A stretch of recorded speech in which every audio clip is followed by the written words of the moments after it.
بسم الله الحمد لله والصلاة والسلام على رسول الله. اللهم اغفر لنا ولشيخنا ولجميع المسلمين. قال المؤلف رحمه الله: باب شروط الصلاة. شروطه قبلها منها الوقت والطهارة من الحدث والنجس. بسم الله الرحمن الرحيم. الحمد لله والصلاة والسلام على رسول الله. So we begin today with a new bab in Kitab al-Salah. So as we mentioned, the book Zad al-Mustaqni, then it has kutub. Kitab al-Tahara, we finished Kitab al-Tahara walhamdulillah. And we began Kitab al-Salah. But each kitab then has abwab. It has different chapters. And this is bab shurut al-Salah. Tayyib. The muallif, he begins by saying shurutaha, and then he says qablaha.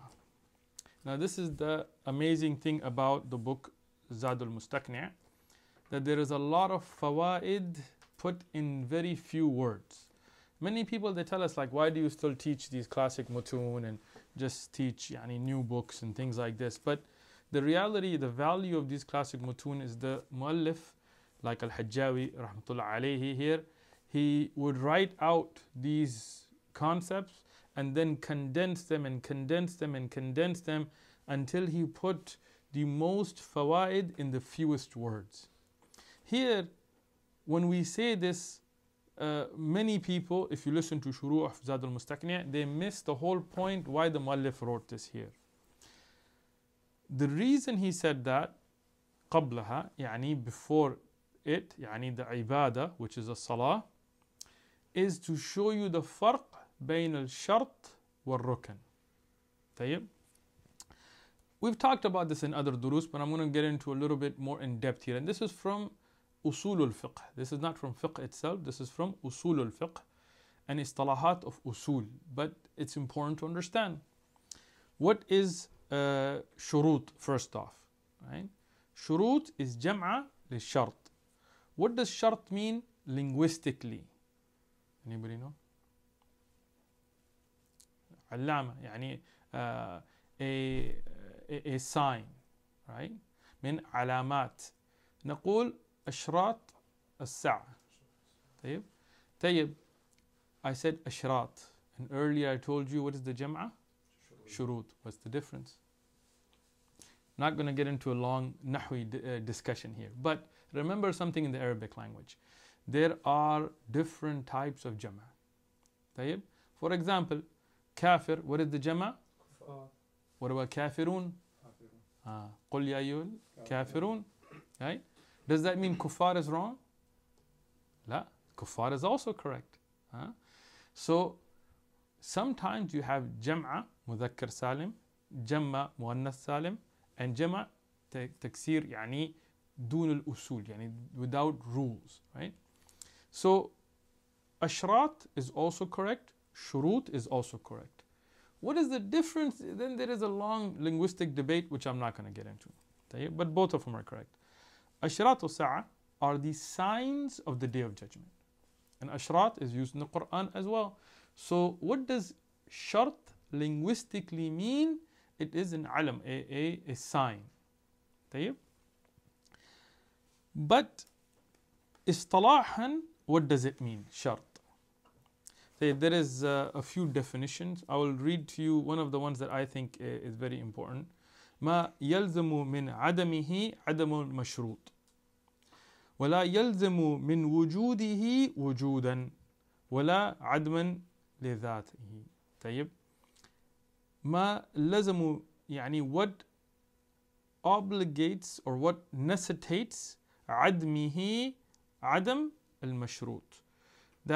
That which, when you don't have, adam, when you lack, it makes the mashrut, that which the shart is for, lacking.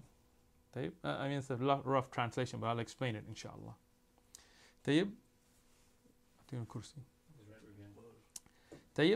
What does that mean? If something is a shart and you don't fulfill it, then the mashrut, the thing that it is a precondition for, is invalid. Let's go to imthal.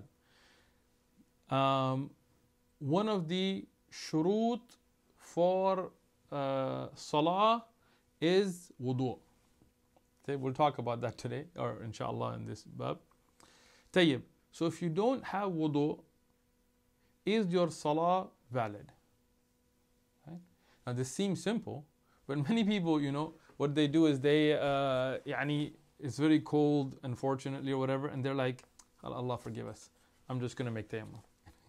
Some people, without tayammum, they'll start salah. You tell them, akhi, you have wudu, right? And the ulama are very strict on this issue. If you talk about some of the writings of the earlier a'imma and ulama, they would say that if you performed salah knowingly, muta'ammidan, dun al-wudu, is an act of kufr. Allah protect us. Unknowingly is a different issue. So, the adm, when you don't have the shart, the mashrut, the one that it is a condition for, is invalid. وَلَا يَلْزَمُ مِنْ وُجُودِهِ وُجُودٌ. What does that mean? Now, if you have wudu, now you have the shart, does that mean that no doubt you have salah? No. Right? And if you perform wudu, does that mean now you have to perform salah? La. Right? So having it does not necessitate the mashrut, nor does it complete it. Okay? For example, from the sunnah is to perform wudu before going to sleep. There is a Hasan hadith that if you perform wudu before going to sleep, Allah subhanahu wa ta'ala sends a malik, an angel, to make dua for you. To seek, the hadith people say if you make wudu then your ruh goes and makes sujood. This is weak, very weak. But the Hasan riwayah is that Allah subhanahu wa ta'ala sends an angel to make shifa and dua and application for you. Tayyib. But if you make wudu to go to sleep, now does that mean now you have to make salah?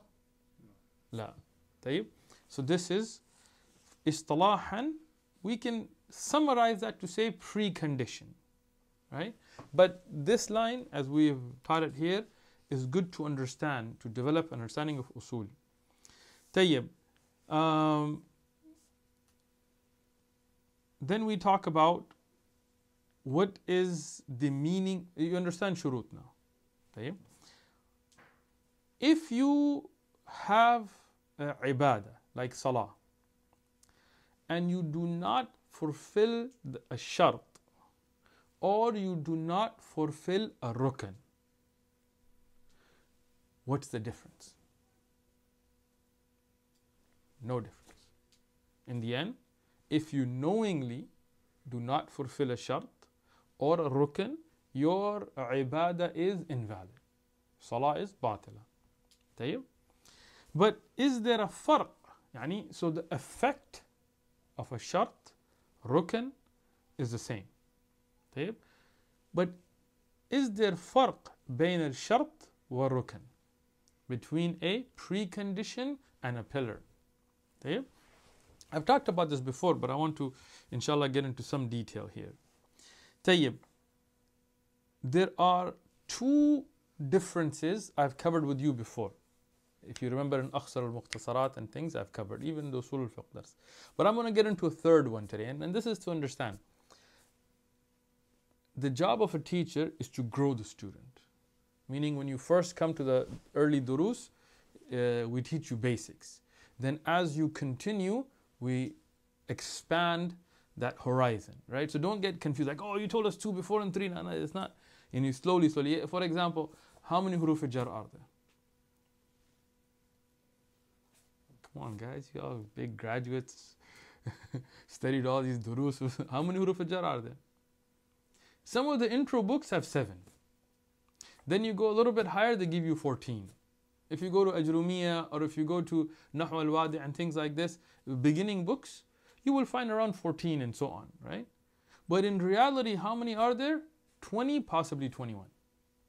La'alla, there is some khilaf, but Saybuway's madhab is that. If you go to Alfiya ibn Malik, you'll find 20. For the brothers that were in our durus, I made them memorize all of them, right? From Alfiya ibn Malik, we used to memorize the line, so you would memorize all. But khair, what is the point here? The point is, in the beginning, yeah, you go to some very intro books of Nahu, they give you 7. But then you go further, they give you more, 10, 14, and so on. In reality, that teacher knows, inshallah, that there is 20 or 21, right? Depending on the madhab bain al-Kufiyin wal-Basriyin. But he takes you in stages. That's the point, right? Tayyib. So the shuruts that we have already mentioned, which you inshallah all remember, are the farq bain al-shart wal-rukn. The difference between a shart and a rukn and ibadah is that the shart huwa qabla al-ibadah. طيب. والثاني هو مستمر. أولا, first, a shart has to be in place before the ibadah. And this is important. Again, I know sometimes it's like, seems like we're just having some academic in-depth discussion, but it's really not. Let me give you examples, right? For example, somebody goes, and this happens, I mean in real life, somebody goes and makes salah. And you see them making salah. And then you go to him, you tell him, Akhi, what are you praying? He says, I'm praying dhuhr. You tell him, Akhi, but it's time for dhuhr isn't in yet. Or they began the salah and then the adhan happened when they were like, for example, in the second rak'ah, right? Most people today, they'll be like, I already prayed. Khalas, Allah maafi karta hai. Allah will forgive you, you know. Khalas, yani Allah ghafur rahim, al-ghaffar, khalas. La. Yani here you have to understand that dukhul al-waqt is from the shurut of salah. So if the waqt of the salah has not entered ijma'an, bil consensus of the ulama, that salah is not valid. Tayyib? So now we understand the first thing. Tayyib. For example, satr al-awra, covering the awra, is from the shurut of salah. Can you take an izar, lungi, ma'awis, whatever you want to call it, loin cloth, and you're walking to salah, and your awra is exposed, and you start salah, and then during salah you tie it? Can you? No. From the beginning, you have to have that shart.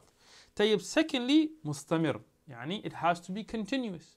Meaning, let's say you tied, you covered your awra, you have wudu, you face the qibla, you get all these, and then you start your salah, and during salah, you pass gas. Tayyib, what happens now?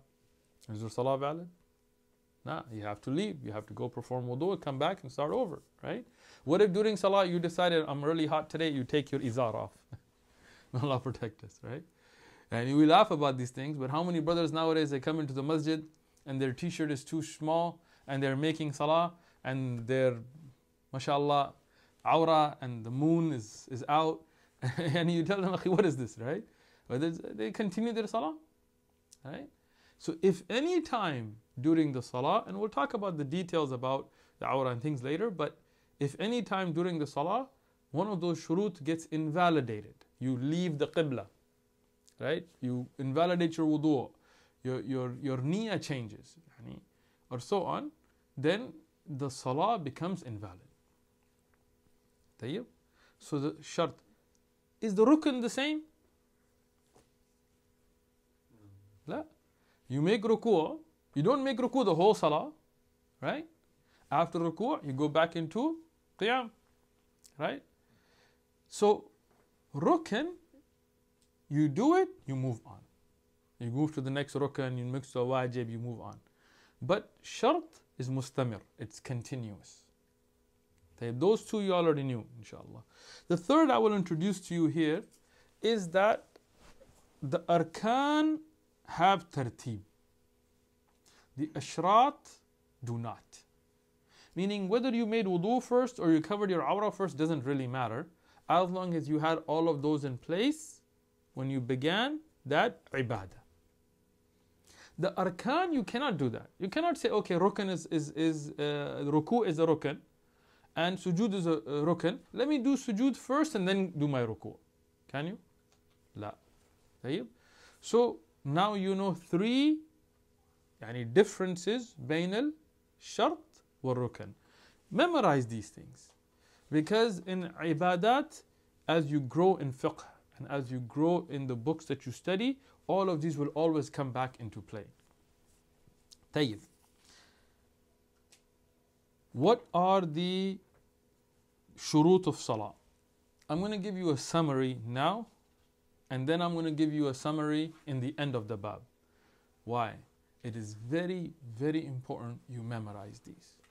In the durus, we're going to get into adilla and proofs and khilaf and discussions and details. But no doubt, every one of us should have memorized the shurut, arkan, wajibat of salah. Why? Many of the brothers today, when we talk about these, they tell us why. Is there a hadith that has all these together in one hadith? La. Why do you have to memorize them? Exactly. This is not something like the fuqaha just came up with. No, it has an effect on your salah. So if you don't know the shurut, right, and then you invalidate them, because if you don't know them, how would you know whether you did them or not, right? Then your salah is invalid. If you don't know the arkan and the wajibat and what is the difference between them, then how will you know how to rectify your salah? If you miss a rukn, the hukm is different. Many of our brothers, may Allah protect us, you always have to have a balance, right? Some of our brothers, they're on one extreme where it's just study a matan of a madhab and go with the matan and mu'tamid and don't worry about adillah, and they make the madhab into religion. This is an extreme, this is wrong. But on the other extreme, we have some brothers that are just like, why you talk about these fiqh issues? Don't talk about usul al-fiqh. Don't just bring me Bukhari.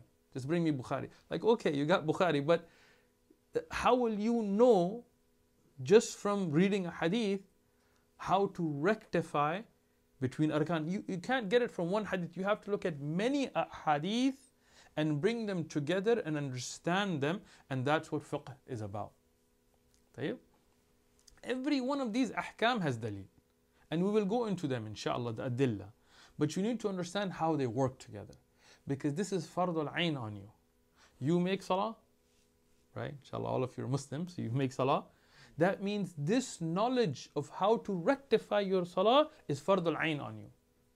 Knowing the adillah is not fardul ayn on you, but knowing how to do it correctly is fardul ayn on you. Tayyib. So, the muallif here mentioned 6 shurut of salah. Other kutub in fiqh mention 9. Say, which one is right, which one is wrong? From the Hanabil, I'm not even going to other madhahib right now, right? They're both right, and I'll explain why.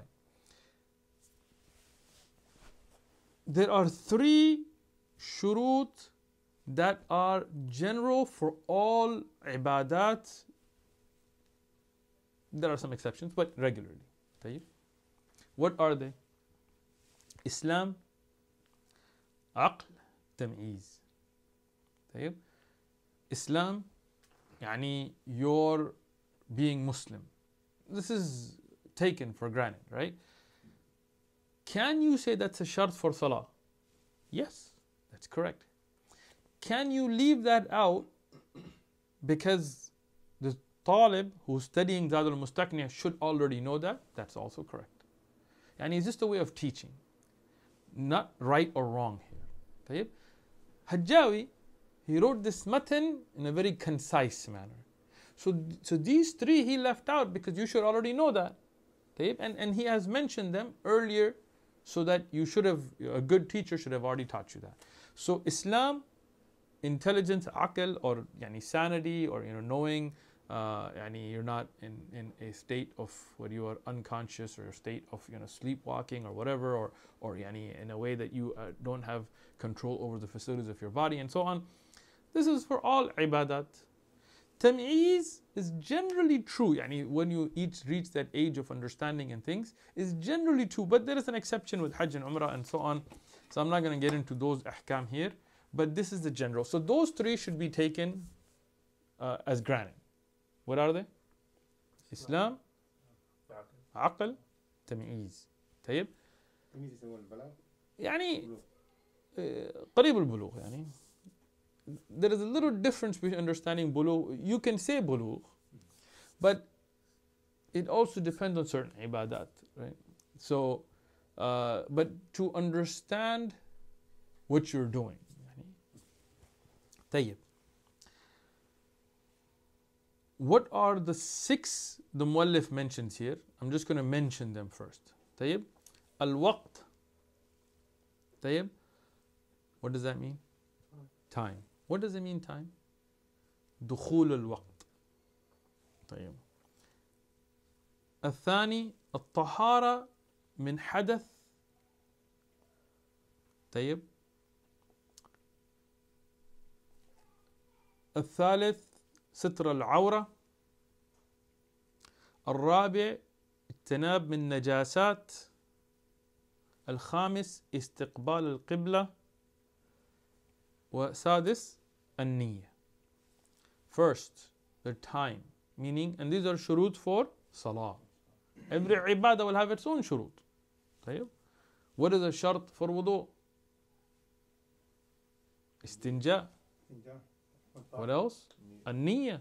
صحيح. النية is for almost every ibadah except جلوس في حلقات ذكر الله والخير والعلم. This even without niyyah you will get the reward. But for all rest ibadat, and niyyah is a shart. So here we said the first is the time. So I gave the example earlier. If you want to make salah and the time for example, Maghrib has not come in. It's still time for Asr, but you're like, I'm in a rush, I'm just going to pray Maghrib now. Can you do it? No. لا. الثاني الطهارة من حدث الأكبر والأصغر. طيب. حدث. What is حدث? It is a state يعني مثل الأكبر والجنابة. طيب. أو حيض أو نفاس. طيب. This is حدث الأكبر. It's a state that you're in, which is a state of impurity. The mu'min never becomes najis. You never call a Muslim a mu'min najis. طيب. But you are in a state of impurity, and that's called hadath. And you have 2 types, asghar or akbar. We've covered this already, right? But I'm just to understand, right? So the second is that you have to be pure from those states of impurity. Is that something that physically gets on you? No. This is a state you are in. Meaning, let's say a person goes and urinates, and then they make istinja and istijmar, and they're very nice and clean. There is no urine or anything on them, right? There is no physical najasa, but can they just get up from there and go make salah? La, they themselves are in a state of hadath al-asghar. Somebody has janaba, and they're in a state of janaba. They clean their awrah, and they clean anything, muddy, wadi, money, everything clean. Can they go make salah? No. La, they are in a state of hadath al-akbar. So to be clean from those 2 states of being is the second. Third, sitr al-awrah. To cover your awrah. Now, I'm not going to get into the details of the awrah because we will later in this bab, but just to understand. The basic awrah of a man is from where? The navel to the knee. And that is not for everybody. Right? For example, is there a awrah between a man and his wife? La. The awrah for salah in its basics is where? From the navel to the knee. Does that mean that, mashallah, Ishaq has so many nice thiyab and Gucci and Versace and all those kind of clothes and all that, and he decides, I'm just going to make salah in shorts, that's it? Is his awrah covered? It is covered. Let's say the shorts are long shorts, from the navel to the knee. Is his awrah covered? Yes. Can you go make salah in it? No. Why not? Yes, Amar, say it. Katf. There's another hadith that you have to cover your shoulders.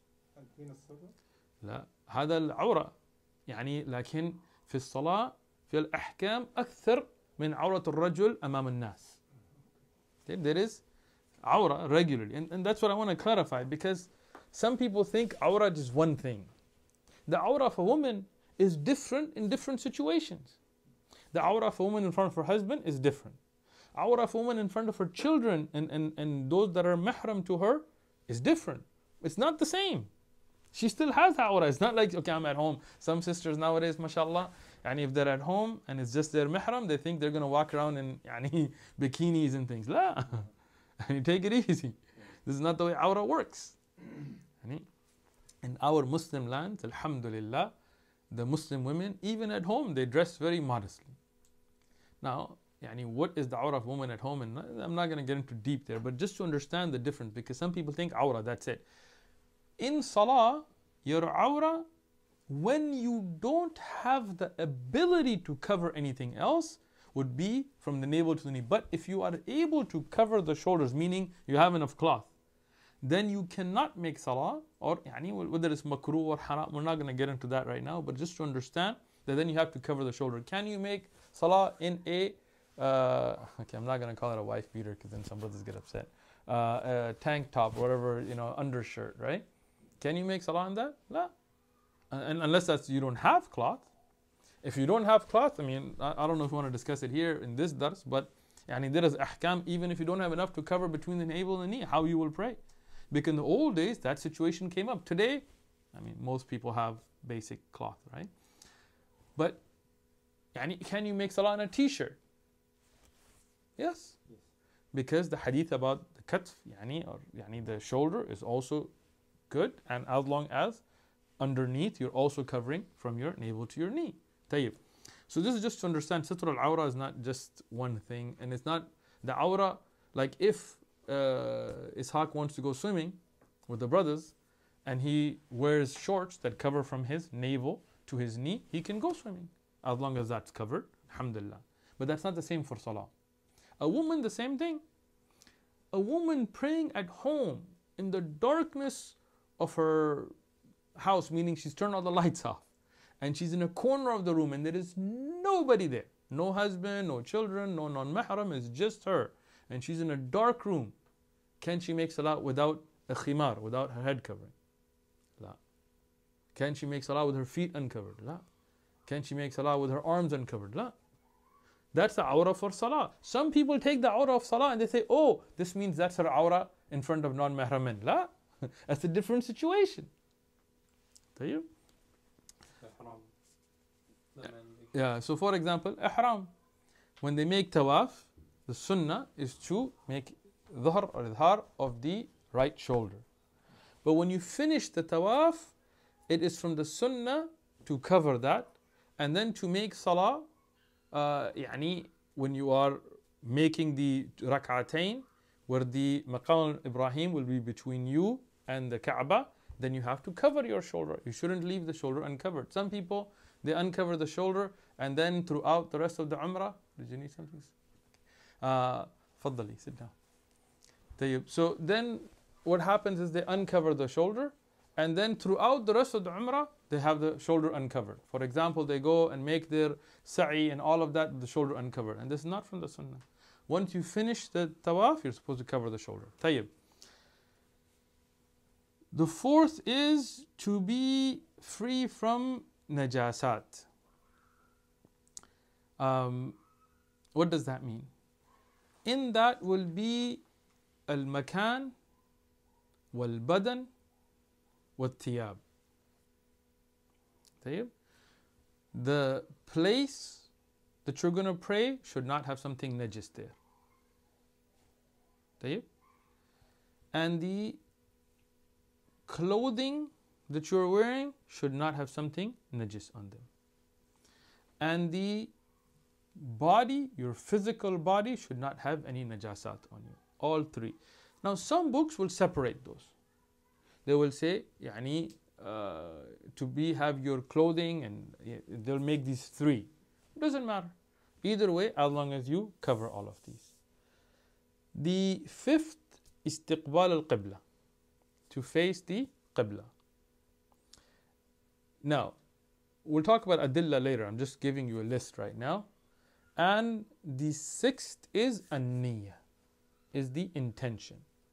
What if some people, they're in a rush.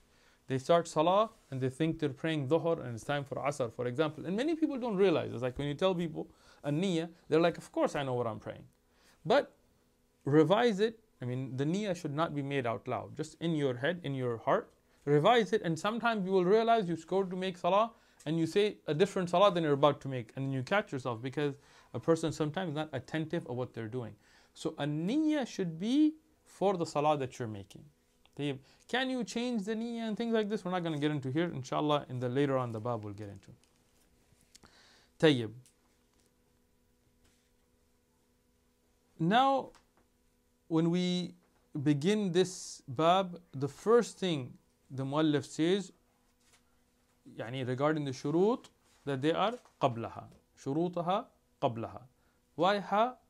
Ha plus alif, ha. Why? Because salah is muannath. طيب. We already discussed what that means. The second thing the muallif says is minha waqt. From it is the waqt. طيب. What is the dalil that waqt is a shart for salah? What is the dalil? First thing, Allah subhanahu wa ta'ala has ordained it in the Quran. Secondly, there are ahadith that are mutawatira. Third thing, there is ijma' of the ummah. طيب. But inshallah, we'll begin with this at the next dars. So, because then we will go over all the timings of the salawat, inshallah ta'ala. Jazakumullahu khairan.